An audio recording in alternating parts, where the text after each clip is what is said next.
जय श्री राम। इस सत्र में हम चौपाई 35 का अध्ययन करेंगे। पिछले सत्र में हमने देखा कि श्री राम जी सुग्रीव को ये सलाह देते हैं कि वो अपने सेना को कूच करने का आदेश, मतलब युद्ध के लिए अब हमें कूच करना है। तो सुग्रीव अपने सारे बानर और भालू सेना को बुलाते हैं और ये सेना हाथ जोड़कर प्रभु श्री राम के आगे सर झुकाते हैं।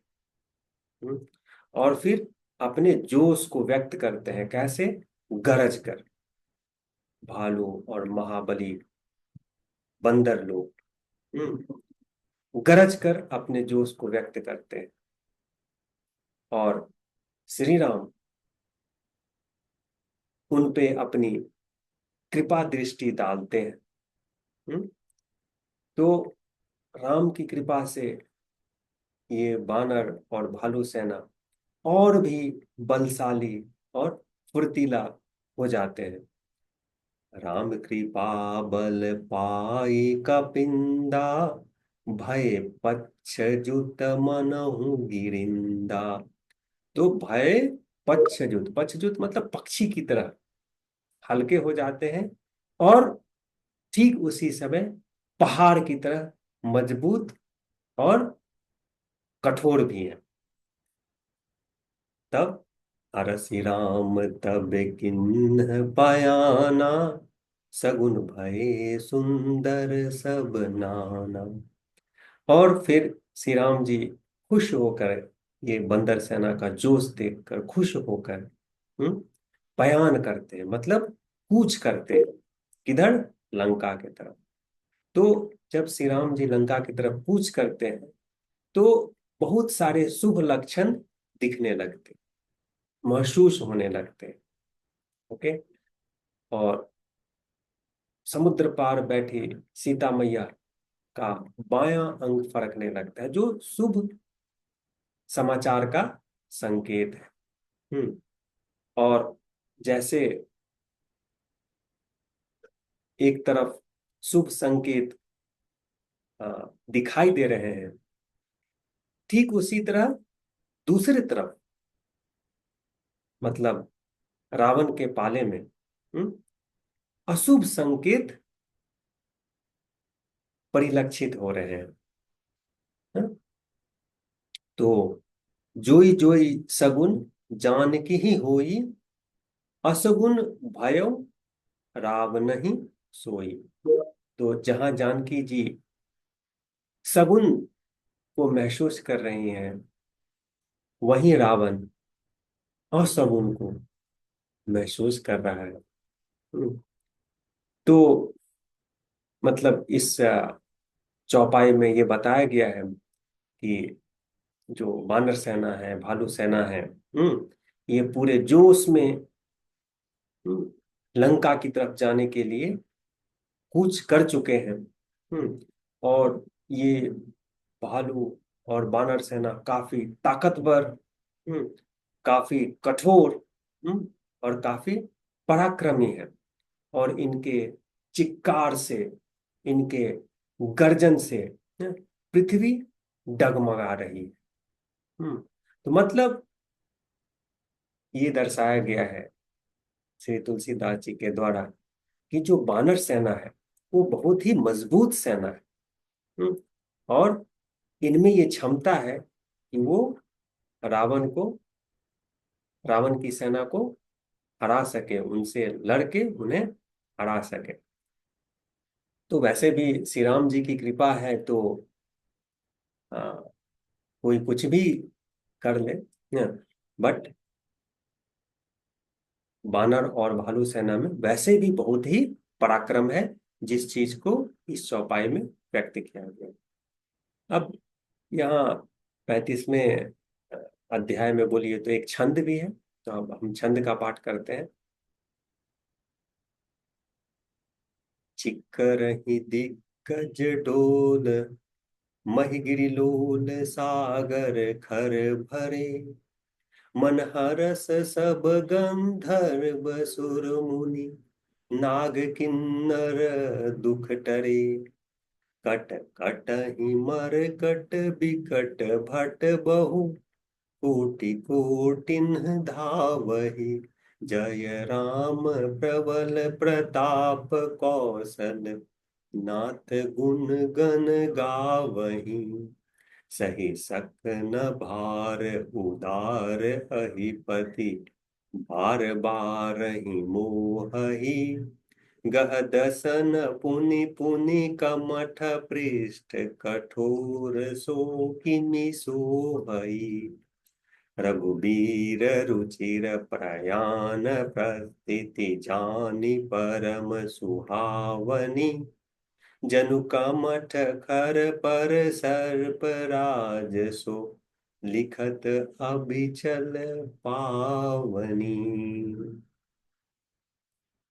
तो ये जो बानर सेना, भालू सेना जो अपना जोश दिखा रहे हैं, और ये जोश में काफी कूद फान कर रहे हैं, तो इससे मही, पृथ्वी डोल रहा है। चिक कर ही दिग्गज डोल मही। तो ये दिग्गजों, ये मतलब बलशाली भालू और बांदरों के चिक्कारने से, चिल्लाने से पृथ्वी डोल रही है। डोल मही गिरिलोल सागर खरबरे, सागर में खलबली मची हुई है। तो मतलब माहौल जो है अत्यंत ही आ, जोशपूर्ण है, जिसमें हर वो संकेत मौजूद है कि अब राक्षसों का खात्मा होने वाला है। तो ये श्री राम जी का प्रताप है कि वानर सेना, भालू सेना इतनी उत्तेजित है, इतनी जोश में है, और इतनी ताकत को प्रदर्शित कर रही है। अब ये जो इन लोगों की जो हरकत है, इससे शेषनाग को, अहिपति, उनको पृथ्वी संभालना मुश्किल हो रहा है। तो हमारी आध्यात्मिक और धार्मिक ग्रंथों में ऐसा कहा गया है कि पृथ्वी का भार शेष नाग ने संभाला है। तो शेष नाग को मुश्किल हो रही है पृथ्वी को संभालना। और ठीक उसी वक्त जो हमारे मतलब ऐसा कहा गया है कि कछुआ, कछुआ क्या कर रहे हैं, कछुआ भी पृथ्वी को बेसिकली समुद्र में जो एक पर्वत है, उस पर्वत को संभालने का काम कछुए का है। तो ये शेषनाग जी पृथ्वी को संभालने में अपने आप को आ, थोड़ा अनकंफर्टेबल फील कर रहे हैं।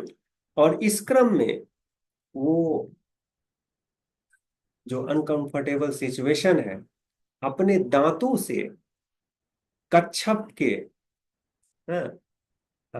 कवर को क्या कर रहे हैं, कुरेद रहे हैं।